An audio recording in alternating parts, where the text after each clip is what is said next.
ሰላም ሰላም ጣፋጭና ተወዳጆች የኢትዮጵያ ልጆች እንዴት ናችሁ? ደህና ናችሁ ልጆችዬ? እንዴት ነው ጊዜያችሁ? ሳምንታችሁ እንዴት እያለፈ ነው?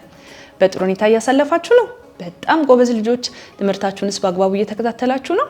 በጣም ደስ ይላል ልጆችዬ። ከኔ ጋር የምንሰራቸውን የተለያዩ ስራዎች በየቤታችሁ እየሞከራችሁ እየሰራችሁ እንደሆነ እየነገራችሁኝ ነው። እኔም በጣም ደስተኛ ነኝ። በርቱ፣ ጠንክሩ እሺ ጎበዞች። እኔም ደግሞ ይሄንን ታታሪነታችሁን ጎበዝነታችሁን አይቼ ሁሉ ጊዜ ለእናንተ የሚሆኑ አዳዲስ ስራዎችን ይዤላችሁ እየመጣው ነው። ዛሬም እንደተለመደ አንድ ቆንጆ ስራ ይዤላችሁ መጥቻለሁ። እዚች ጋር ያለችውን ስራ እዩና እስኪ ገምቱ። ምን ይመስላችኋል? ጎበዝ ልጆች ሁላችሁም ገምታችኋል። እዚች ጋር የምታዩት እንግዲህ በቀላሉ የምትሰራ ጄሊ ፊሽ የምንላት ወይንም ደግሞ ውሃ ውስጥ የምትገኝ ልክ የና አሳ ዘር ውሃ ውስጥ የምትኖር እንስሳ ናት። የውሃ ውስጥ እንስሳት ማለት ነው። አያችኋት? በቀላሉ ሶፍት ውስጥ የሚገኘውን ክቡን ካርቶንና ቀለም ያለውን ወረቀት በመጠቀም ዛሬ እንደዚች ያለችውን ጄሊ ፊሽ ብለን የምንጠራትን ወይም ደግሞ የውሃ ውስጥ እንስሳት የሆነችውን እንደዚች የምታምሯን የአሳ ዘር ነው የምንሰራት። እሺ ልጆችዬ፣ ታዲያችን ለመስራት የሚያስፈልጉን ነገሮች አሉ። ቅድም እንዳልኳችሁ ሶፍት ውስጥ የሚገኘው ክቡ ካርቶን ለምሳሌ ልክ እንደዚህ አይነት አያችሁ፣ እንደዚህ አይነት ክቡ ካርቶን ያስፈልገናል። ይሄን ታዘጋጃላችሁ። ቀለም ያለው ወረቀት ማግኘት የምትችሉ ከሆነ ቀለም ያለውን ወረቀት፣ ማጣበቂያ፣ መቀስ፣ ማርከር ያስፈልገናል። አሁን የነገርኳችሁን ነገሮች ሁሉ አዘጋጅታችሁ የምትሰሩበትን ቦታ ዝግጁ አድርጋችሁ እስክትጠብቁኝ እኔ ደግሞ ልጆች የተወሰነች ደቂቃ ሰጥቻችሁ ልመለስ።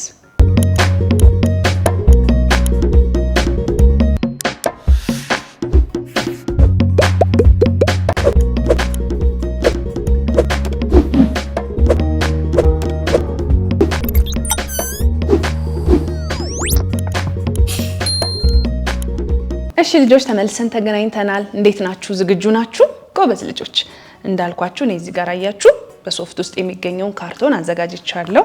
በመቀጠል ደግሞ ሰማያዊ ቀለም ያለውን ወረቀት ስለሆነ የምንጠቀመው ሰማያዊ ቀለም ያለውን ወረቀት አዘጋጃለሁ። እሺ ልጆች ያው እንደምታዩት እንግዲህ ካርቶኑንና ሰማያዊ ቀለም ያለውን ወረቀት አዘጋጅተናል።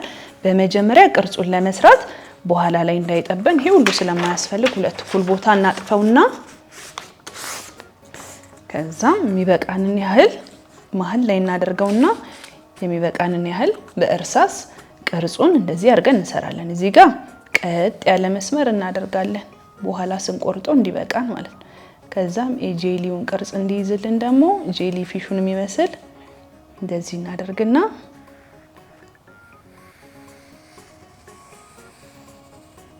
እንደዚህ አድርገን ቅርጹን እንሰራለን። ተመሳሳይ እንዲሆንልን ደግሞ ጥፍ አድርገን እንቆርጣለን።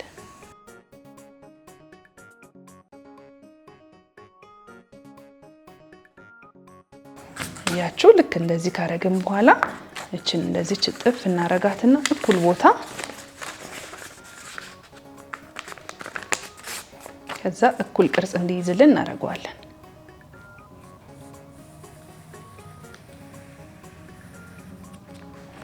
ሰፋ እንዲልና እንዳይጠበን እያያችሁ ቅርጹን እያስተካከላችሁ ሳቆርጡ በፊት በደንብ አርጋችሁ ቅርጹን ታስተካክላላችሁ።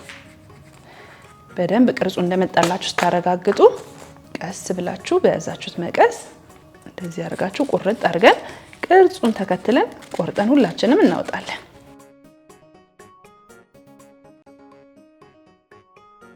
እያችሁ አሁን እንደዚህ አይነት ሁለት ቅርጾችን ማግኘት ችለናል። ልክ እንደዚህ ማለት ነው። ከዛ በመቀጠል እንደዚህ እናረግና በመጀመሪያ እንሞክራለን ከማጣበቃችን በፊት። አሁን ይሄ ከፍ ያለ ስለሆነ በጣም በቂ ነው፣ ብዙ አያስቸግረንም። ስለዚህ እዚች ጋር በጣምም ሳይሆን ወረድ እንዲል ካረግነው በኋላ እንደዚህ አድርገን ለክተን እናጣብቃለን። አያችሁ ልክ እንደዚህ አይነት ቅርጽ እንዲይዝ አድርገን ማለት ነው። በመቀጠል ደግሞ መጀመሪያ እጄታውን እንዲያያዝልን ማድረግ ስላለብን እጄታውን እናጣብቃለን። ሁለተኛውን ወረቀት ማለት ነው እኩል እንዲመጣልን። አሁንም እጄታውን እናጣብቅና በመሃል ያለውን ወረቀት ደግሞ ወስደን እናጣብቃለን። አሁን እንደዚህ አይነት ቅርጽ ይመጣልናል አይደል ልጆችዬ? እሱን ደግሞ የመጣውን ከስር መጣበቅ ያለበትን ክፍል እያየን በደንብ አድርገን ቅርጹ እንዳይበላሽብን አስተካክለን እናጣብቀዋለን።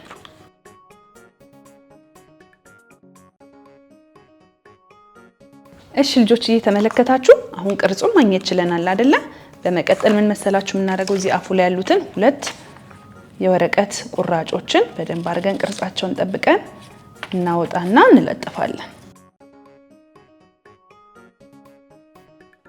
ልጆችዬ በጣም እንዳይወፍር በጣም እንዳይቀጥንባችሁ በደንብ አርጋችሁ እንደዚህ የፊቱን ቅርጽ አስተካክላችሁ ታዘጋጃላችሁ። ለኋላውም ለፊቶቹም ማለት ነው።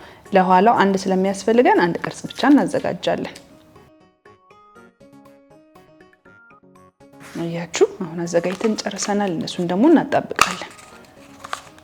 ከጀርባው አንዱን ብቻ እንለጥፍለታለን።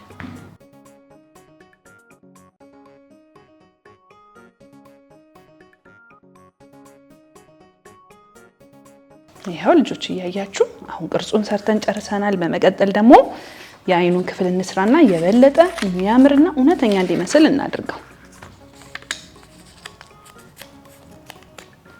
መቀሳችንን ተጠቅመን ክብ ቅርጽ በትንሹ እንሰራና እንለጥፋለን። የበለጠ ደግሞ የሰራነው የአሳችን አይነት የሚያምር ይሆንልናል ማለት ነው። አያችሁ ልጆች አሁን የሚያምር ቅርጽ ይዟል አይደለ? ከዛ በማርከራችን የውስጡን አይኑን ክፍል እንሰራለን። እሺ ልጆች እንዴት ናት? በጣም ታምራለች አይደል? እናንተም ልክ እንደዚህቹ አሳምራችሁ እንደሰራችሁ አልጠራጠርም። በጣም ጎበዝ ልጆች። ሁሉ ጊዜም ታዲያም እንደምላችሁ ልጆችዬ ሁሌ የምንሰራውን ስራ በጥንቃቄ በማየት በየቤታችሁ ደጋግማችሁ ስትሰሩት ስለሆነ የምትለምዱት ደጋግማችሁ ስሩት። እሺ ጎበዝ ልጆች። ለዛሬ እንግዲህ እንደዚች የምታምረዋን የእውነት የምትመስሏን ጄሊ ፊሽ ወይንም ደግሞ ውሃ ውስጥ ከሚገኙት የውሃ ውስጥ እንስሳቶች ውስጥ አንዷን ነበር የሰራ ነው። ልጆችዬ ለዛሬ እንደዚች የምታምረዋን ስራ ነበር ይዤላችሁ የመጣሁት። በሚቀጥለው ሳምንት ስንገናኝ ደግሞ በጣም የሚያምር በጣም የምትወዱትን ሁላችሁ የምትሳተፉበትን ሌላ ቆንጆ ስራ ይዤላችሁ እመጣለሁ። እሺ እስከዛው ግን ራሳችሁን ጠብቁ፣ ትምህርታችሁንም በአግባቡ ተከታተሉ።